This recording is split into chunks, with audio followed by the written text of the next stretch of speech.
Isang pinagpalang araw sa inyong lahat. Tayo po'y magninilay sa salita ng Diyos, ang pinagmumulan ng awa at tawa ng ating buhay, ang salitawa.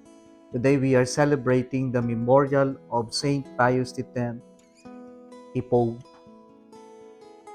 Tampok sa ating ebanghelyo ngayon ang talinhaga na ginamit ni Jesus patungkol po sa kaharian ng Diyos para itong isang may-ari ng ubasan na nagtawag ng mga magtatrabaho sa kanyang ubasan.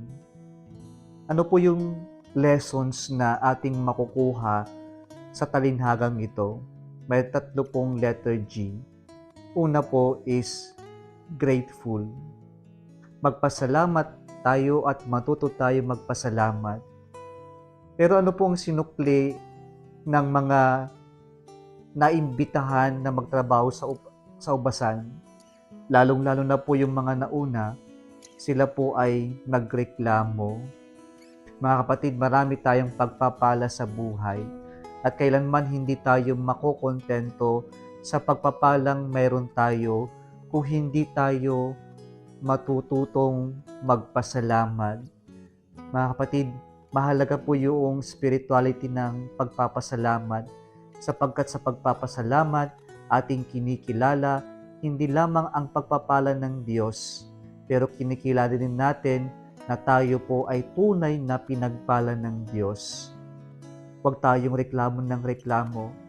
Tignan din natin yung mga pagpapala na mayroon tayo at matutong magpasalamat sa Diyos. Be grateful for all the blessings that we have received from the kindness and generosity of God.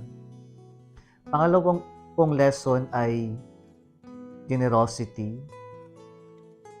Ang may-ari po ng ubasan, iba't iba yung oras na kanyang pagtawag. At dito po nakita natin mga kapatid, sa oras ng sahuran, pare-parehas sila ng tinanggap. Kaya nga po nagreklamo yung mga nauna sapagkat inaasahan nila na mas marami silang matatanggap. Pero dito, pinakita sa atin ng Panginoon na ang kanyang pagiging mabuti o mapagbigay ay hindi po nababase sa kung ano yung ipinapakita natin, pero base ito kung sino ang Diyos natin na pinagmumulan lang lahat ng ating pagpapala sa buhay. Kapag ang Diyos nagbigay, hindi yung tinitipid niya ito, hindi yung tira-tira lamang, pero binibigay ng Diyos ang lahat-lahat sa atin at ito ay base sa kanyang pagiging mapagbigay lamang. At ang tunay na generosity ay hindi po yung kinakalkula o binibilang natin o kaya naman ipinagmamalaki natin. Ang tunay na generosity ay hindi po sinusukat, kusa lang natin itong ibinibigay sapagkat tayo ay tunay na nagpapasalamat sa Diyos. Be generous because we have been generously blessed by the Lord. Pangatlo po, sabi sa paanyaya sa mga trabahador, you to go to my vineyard. Isa po itong paanyaya na hindi po tayo pare-parehas ng natanggap na tawag sa Diyos.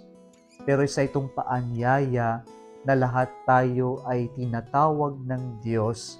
May mga nauuna, may mga nauhuli sa pagtugon sa tawag ng Diyos, pero ang paanyaya ng Diyos ay para sa lahat. Ano man ang estado natin sa buhay, ano man ang edukasyon na natatanggap natin, ano man yung bukasyon na meron tayo, lahat tayo ay tinatawag ng Diyos na magtrabaho sa kanyang ubasan. Brothers and sisters, let us be grateful to the Lord. Let us also be generous because we have been blessed by the Lord. And together, in synodality, let us go and work in the vineyard of the Lord. Kung nagustuhan mo ang video na ito, huwag kalimutang i-like, mag-subscribe, at i-share ang Salitawa Facebook page and YouTube channel. Muli isang pinagpalang araw sa inyong lahat.